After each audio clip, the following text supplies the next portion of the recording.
अस्सलाम वालेकुम गाइस, आप सब लोग कैसे हैं? इंशाल्लाह उम्मीद करते हैं आप लोग ठीक होंगे। तो गाइस आज का हमारा लेक्चर नंबर है 23।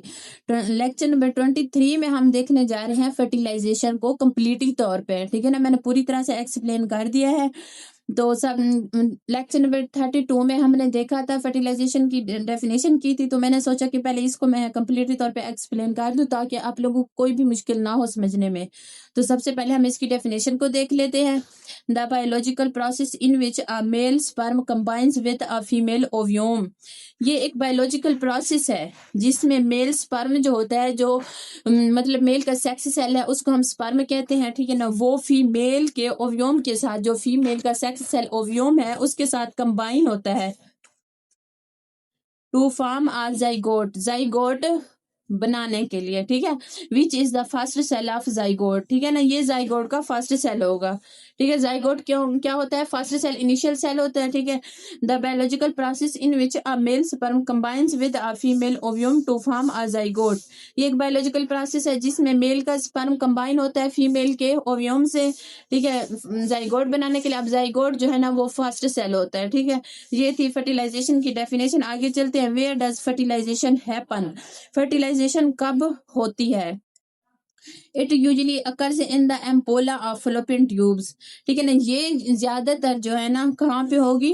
एम्पोला में। एम्पोला कहाँ पे होता है? वो फलोपियन ट्यूब का एक पार्ट है, which is the widest part of the tube. ये फलोपियन ट्यूब का वाइडेस्ट पार्ट है, इसी वजह से जो फर्टिलाइजेशन होती है वो एम्पोला में ही होती है।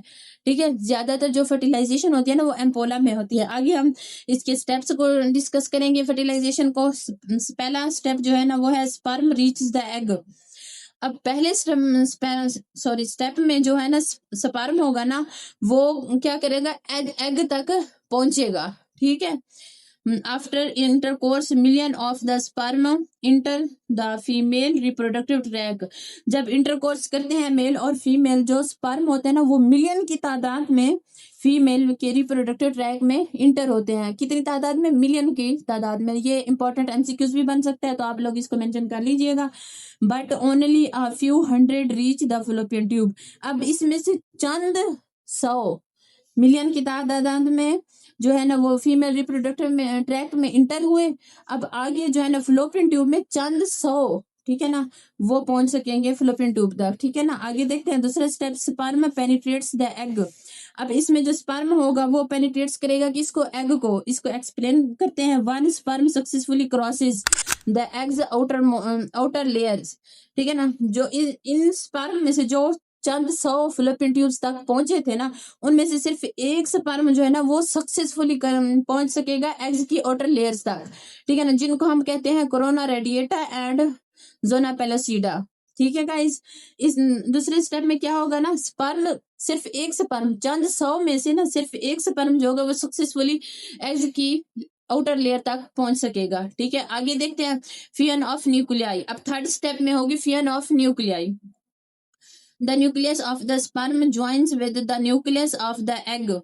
अब जो है ना स्पर्म का न्यूक्लियस होगा वो ज्वाइन होगा किसके साथ? Nucleus of egg. एग के न्यूक्लियस के साथ ज्वाइन करेगा। The forms a single cell called zygote. इससे जो है ना, इस अमल से जाइगोट बनेगा। ठीक है, एक सिंगल सेल बनेगा जिसको हम कहेंगे zygote with a complete set of chromosomes. Chromosome के कंप्लीट सेट के साथ। ठीक है ना, जाइगोट बनेगा और कंप्लीट सेट ऑफ क्रोमोसोम्स के साथ। ठीक है ना, अब फोर्थ स्टेप को देखते हैं, जाइगोट फॉर्मेशन। फियन ऑफ न्यूक्लियाई हो गई। ठीक है ना, अब इसमें देखेंगे हम जाइगोट की फॉर्मेशन कैसे होती है। The zygote contains 46 chromosomes.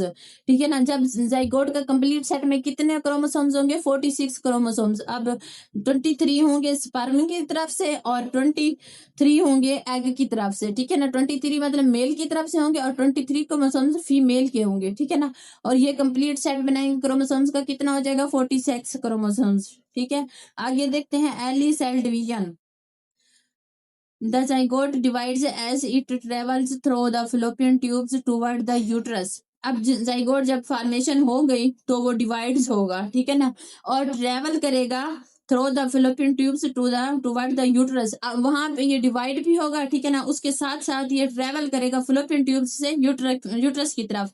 ठीक है, आगे देखते हैं इम्प्लांटेशन, ये लास्ट स्टेज है implantation. After about 5 to 7 days, 5 या 7 दिन के बाद the developing embryo reach the uterus, ठीक है ना। जो जाइगोट डिवाइड हुआ, ठीक है ना, अब हम उसको कहेंगे डेवलपिंग एम्ब्रियो, ठीक है। वो ट्रेवल करके फ्लोपियन ट्यूब से ट्रेवल करके कहाँ पे आ जाएगा, यूट्रस, यूट्रस में, and implants in the uterine वाल टू कंटिन्यू ग्रोइंग, ठीक है ना। और यहाँ यहीं पे यूट्रस में ही इम्प्लांट हो जाएगा, ठीक है ना। क्या करने के लिए, यूट्राइन वाल जो होंगे वहां पे इम्प्लांट होगा टू कंटिन्यू ग्रोइंग, और ग्रो करता रहेगा। तो गाइस लेक्चर नंबर 23 में हमने फर्टिलाइजेशन को एक्सप्लेन किया है। इंशाल्लाह मैं उम्मीद करती हूँ आप लोगों को अच्छी तरह से समझ आ गया होगा। अगर आप लोगों को अच्छी तरह से समझ आया है तो मेरी वीडियो को लाइक करना ना भूलिएगा। कोई भी सवाल हो तो आप लाजमी कमेंट में मुझसे पूछ सकते हैं, मैं आपको जरूर जवाब दूंगी। बेल आइकन लाजमी दबाएं ताकि नेक्स्ट वीडियो की नोटिफिकेशन आप तक पहुंचाई जा सके। इंशाल्लाह नेक्स्ट लेक्चर में मिलते हैं। Stay blessed.